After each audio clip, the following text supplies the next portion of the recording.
Le komiti ephanda umkhuseli woluntu onqunyanyisiweyo emsebenzini ilikhabile ikhwelo likaMkhwebane lokubiza uMongameli Ramaphosa kuba azokunika ubungqina kwaye ixhaswa ingcebiso yomthetho ethi ukubiza umongameli akuzokuncedisana kulo msebenzi wale komiti.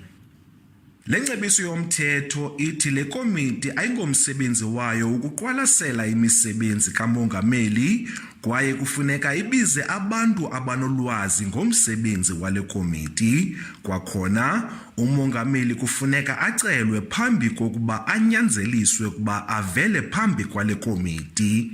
Ekugqibeleni le komiti igqibe ekubeni isicelo sikaMkhwebane sichithwe. The issue of the subpoena based on irrelevance for the president, we're not going to go that route. We're not doing it.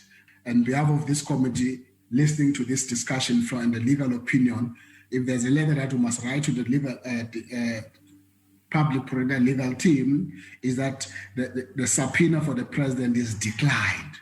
That the president is not a witness in this regard, and it will be irrelevant for this committee to call the president to come and appear. I support what the legal opinion basically says, and I do not think that there is any need for the president to be summoned with regard to this specific process. The legal team for the public protector or the public protector herself needs to submit a substantive motivation.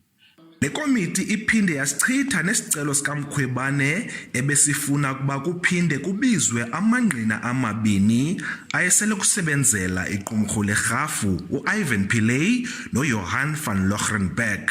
Amagqwetha kaMkhwebane alile ukuphefumla ngesisigqibo sale komiti. Ulelani Philip, SABC News ePalamente.